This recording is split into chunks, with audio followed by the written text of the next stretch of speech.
c'est mieux de faire cet exercice debout. Si vous voulez rester assis, mais debout, parce que justement, debout, votre corps, vous allez être beaucoup plus présent à votre corps. C'est la première des choses. Alors, je vais mettre aussi debout, comme ça, vous allez me suivre. Je te mets en plein écran. Voilà. Je ne sais pas comment on fait pour te mettre en plein écran. Voilà. Donc, la première des choses, c'est que on ne peut pas. La première des choses qu'il faut comprendre, c'est qu'on ne peut pas régler une difficulté, qu'elle soit physique ou jusqu'à une difficulté sociale ou une difficulté de l'esprit, on ne peut pas la régler en état de limitation, en état limitant. Ça ne va pas marcher. Parce que, en fait, les états limitants sont des processus qui sont auto-bouclés, auto-fermés sur eux-mêmes.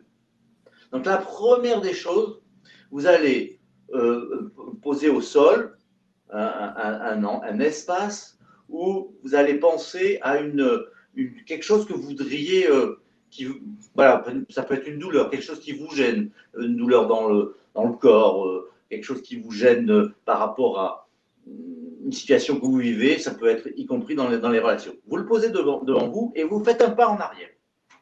Et là, déjà, dissociez-vous de cette situation, parce que cette situation, celle que vous allez traiter, ce n'est pas l'état dans lequel vous êtes là en même temps, au moment où vous m'écoutez. Au moment où vous m'écoutez, vous pouvez être dans l'instant présent. Et ce n'est pas si simple d'être dans l'instant présent, il faut arriver à le connecter dans le corps. Donc, je vous invite à respirer, puis à souffler, et à chercher, à chaque fois que vous allez expirer, vous cherchez votre centre. Il est où dans votre corps? Et trouvez le centre de gravité pour être encore plus là, maintenant, dans cet état. Une fois que vous avez cet état, je vais vous demander de projeter loin quelle est l'intention que vous avez. Pas l'intention de guérir, ça c'est l'objectif, si vous avez une guérison à faire, ou quelque chose que vous voulez arrêter. C'est pas ça c'est l'objectif, ça c'est traiter les symptômes. L'intention c'est qu'est-ce que ça va vous apporter? Vraiment, quel est l'effet en termes d'état d'être? Donc, projetez cette intention. Je vous invite à vous en faire une image. Et juste, vous êtes dans l'instant présent, connecté avec cette image. Juste ça. D'accord? Et puis, vous pouvez rester avec cet état. Et vous pouvez éventuellement, si vous ressentez que c'est bien, quelque chose qui vient poser dans votre corps, vous posez vos mains à l'endroit, de telle façon que vous fassiez ce qu'on appelle un auto-ancrage, une auto-stimulation. Et puis, vous rentrez dans l'espace que vous avez dédié justement où vous voulez traiter votre difficulté. Et là, tout en étant en ressource avec votre état, connectez-vous à cette difficulté. S'il y a la douleur, connectez-vous à la douleur. Si vous avez une douleur dans le bras, comme c'est mon cas, voilà, connectez-vous et faites une reconnaissance de cet état. Et puis, voilà, si ça vous aide, vous fermez les yeux et vous visualisez en fait cet état et vous la représentez par une forme symbolique ou une couleur ou ça peut être la visualisation même de l'articulation, ou peu importe ce qui vient, laissez venir l'image. Et quand vous avez trouvé cette image, vous la sortez à l'extérieur, assez loin de vous, pour pouvoir la regarder. Et là maintenant, regardez cette difficulté et tout en la regardant, regardez quelle est sa dynamique. Est-ce qu'elle tourne? Est-ce qu'elle bouge? Comment elle bouge? Et commencez à bouger avec elle. Et si elle fait quelque chose comme ça, ou quelque chose comme ça, quel que soit le sens, ou quelque chose comme ça, ou quel que soit le sens, eh bien, augmentez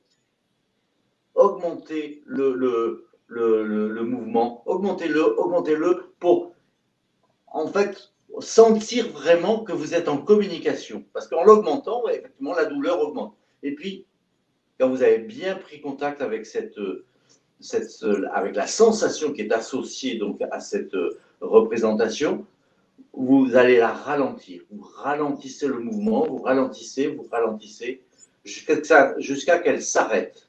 Vous arrivez à l'arrêter. Et quand elle commence à s'arrêter, vous inversez le mouvement. Vous l'inversez. Et vous l'inversez en le faisant tourner de plus en plus rapidement, de plus en plus rapidement. Ça tourne tellement, et puis vous le rendez de plus en plus grand. C'est comme si vous débobiniez en fait tout ce qui a été construit. Et vous faites ça jusqu'à que ça se volatilise ou ça explose. Et là, laissez venir en fait le cadeau de ce que vous vivez, le cadeau qui est associé au message de cette douleur. Ça peut être une forme, ça peut être un message. Si c'est une forme, la dernière fois que j'accompagnais quelqu'un, le cadeau qu'elle a reçu, c'était une boîte, un cube brillant en or qui rayonnait de partout.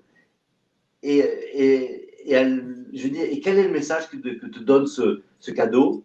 Elle me dit, sois toi-même. Et je dis, à ce moment-là, je dis, réintègre ça à l'intérieur et sans l'effet de ce nouveau message.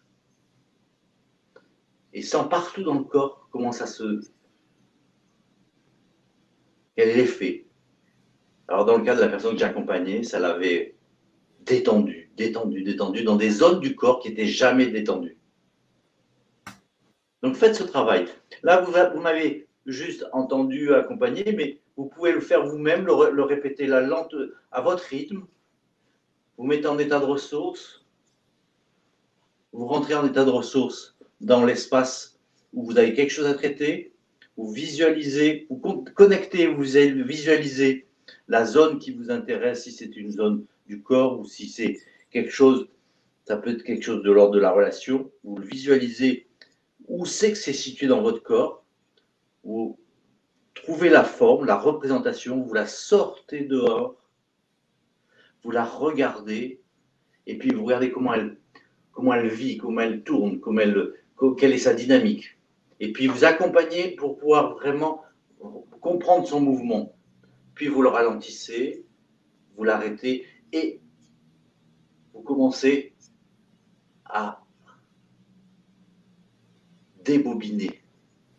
Parce que un problème, c'est quelque chose, une difficulté, un problème, c'est quelque chose qui s'est serré, qui s'est contrit, qui s'est fermé sur lui-même, qui tourne souvent en boucle fermée.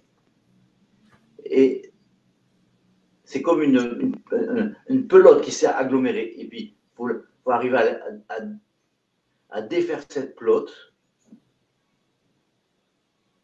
pour que, en fait, vous puissiez complètement réintégrer ce à quoi sert ce message.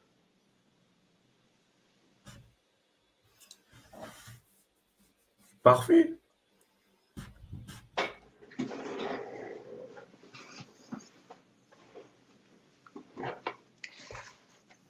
C'est sympa, hein? Très sympa. J'adore cette technique. J'en ai fait une version dans le DNR que j'ai mixée entre celle de Tim et celle de Bandler. Alors, c'est peut-être une version revisitée Clément, hein? Oui, mais le principe de base reste le même. Celui de la spirale est toujours magnifique. La rotation des sensations, c'est toujours magnifique.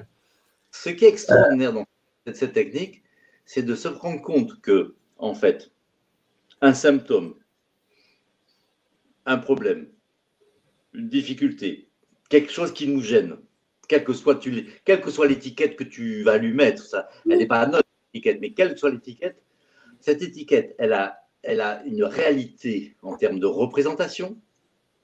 Généralement, tu as contact avec elle par la sensation, mais derrière cette sensation, inconsciemment, il y a une représentation qui peut émerger. Et ce truc, cet ensemble, il a une dynamique. Il a une énergie.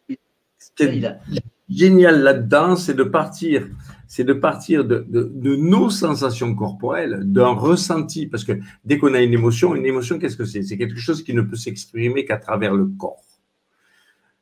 et elle a des sous-modalités. On les étudie en PNL, les sous-modalités des émotions, tout ce qui s'exprime à travers le corps. Elle a un tempo, une texture, une couleur. Tout ça, il y a un aspect symbolique pour la figurer et un aspect qui s'exprime à travers le corps. Et de partir de là, et puis à travers ça, d'en changer le rythme, d'en changer le tempo, on va forcément arriver sur autre chose. Et comme il y a un lien entre le corps et l'esprit, on va en changer la symbolique. Et ça, c'est fantastique. Là, on est sur une cybernétique qui est fabuleuse parce qu'elle est fine et elle est à plusieurs niveaux. Et on n'est plus dans un contexte de séparation. Non, les deux marchent ensemble. On est réunis. C'est-à-dire, c'est réunis, il faut l'entendre dans tous les sens du terme, réunis. On est ensemble, on est réunis. C'est-à-dire que on a refait une union.